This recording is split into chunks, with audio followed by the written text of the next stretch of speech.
Hi everyone, I'm going to talk you through using a MySQL database with PHP.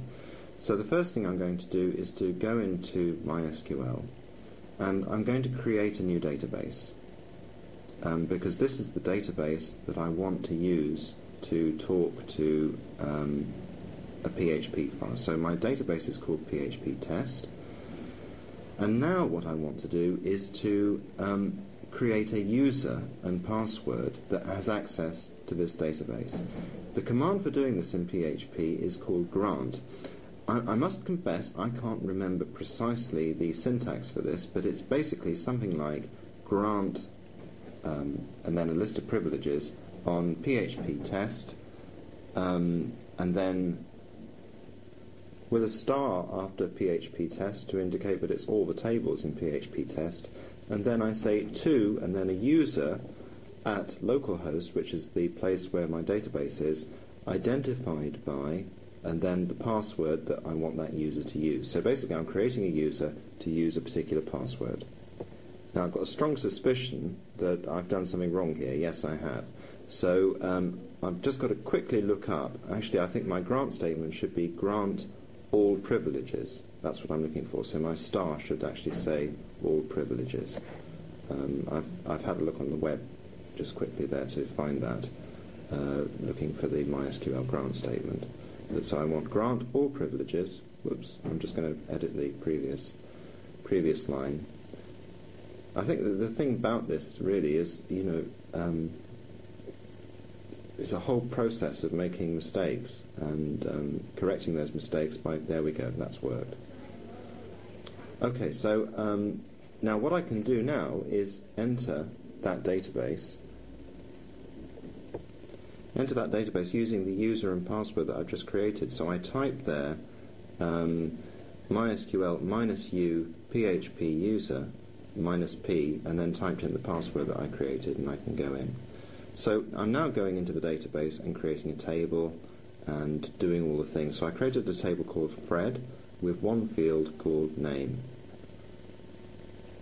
And if I show tables, I can see Fred, it's been created, and then just have a look and see what other databases are there.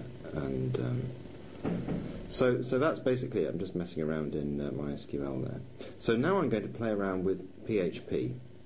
And first of all, just to refresh what PHP looks like, I'm just going to type a basic PHP file which is going to echo to the screen. Oops, I can't save that one, so I just have to go in as a user. So just do the same thing. So this will be my PHP page which will talk to the database. So that's not doing anything with the database, but I'm now going to browse to that page and just find the right URL, and I should see that message displayed on my screen. There it is, okay? So what I now need to do is find out how I can connect to the database from PHP. So I'm looking for Google for MySQL connection from PHP. I found some example code there. I'm going to paste it into my test.php. There it is. I'm just going to do a bit of editing to get rid of the extra tags. So now there is this command mysql connect. What I need to do there is change the entries in that command where it says mysql connect localhost and then Peter and the name of the database, the password. I need to change that so that it says the name of my database and the password that I've set up. So I'm just getting rid of the extra tags, and then just going through, and I'm going to change Peter to the name of my user, which is PHP. Now you see I can't remember. Okay, well I'll put something in there and we'll see what happens. PHP test, I think it was, and the password I remember was just password. So I'm going to save that, and I'm going to turn my browser and point it at this PHP file and see what happens. Now I've got a feeling that I've got the username that I've just set up in my MySQL database, I've got that wrong. But let's see what happens anyway. So here we go, I'm browsing for the page, and I've got an error. It says access denied. So that means I've probably got the name of my user wrong. So I'm just going to refresh my memory and go back into my commands to just remember what I actually called. I can see there it says PHP user. That was it. So it wasn't PHP test, it was PHP user. So I changed it to user, point the browser at that file, and there we are. There's no error this time, so that means it has connected successfully. Now what I want to do is I actually want to run a query. So I'm just doing a Google here for how I run a query from PHP onto MySQL, and I'm just looking for some example code really. I've got a nice bit of code here which I can see it's doing a connection, and then it's creating a query, and it's running the query, and then looping through the results. You can see the while loop there, which is looping through the results. That's the kind of thing that we need. So I'm going to copy all of that, and I'm going to adapt it. So I'm going to go back into my file, and I'm going to paste all that code, and again I have to get rid of all the extra tags and things that I don't need anymore.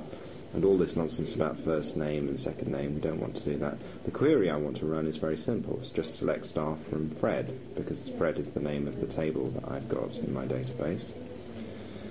And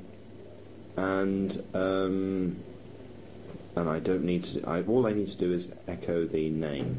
So I just want the name field, and I just want to check. We're going to put some data into Fred.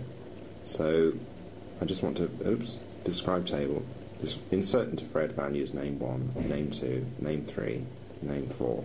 Okay, so we got some data in there. We can see the data, 4 rows in Fred. And I'm just going to double check this code and make sure that's looking at the name. Okay, let's see if I go to the thing, and I've got an error because it says no database called. That's because I haven't declared which database to use. So what I technically haven't done is said use database called PHP test or whatever it is. So what I need to do is MySQL select DB PHP test, and then hopefully this will work. I'm just double checking that is what the database is called. I think that's all alright, so let's go back there, and hopefully, if I get my thing right, now can you see I've just highlighted, there's the values that are in those fields. It would be quite nice if I could have a line between those, so I'm going to try and put a new line. I think that's not correct syntax, but let me just, no, it isn't. So I'm going to put a break, a BR. And there we are. We can see they're separated by a line. And it'd be nice if we could have a break just before the results are displayed as well. There we are. Okay. I know this is going very quickly, but hopefully this will give you an idea of the sort of process that you need to go through in order to do this stuff. I'm going to put some more data into the table now. Oops, I made a few mistakes. So let's just get into this table. Show databases, use PHP test. So just insert the new value into the table, and as soon as I do that, when I refresh the web page, I should see that new value, and there it is.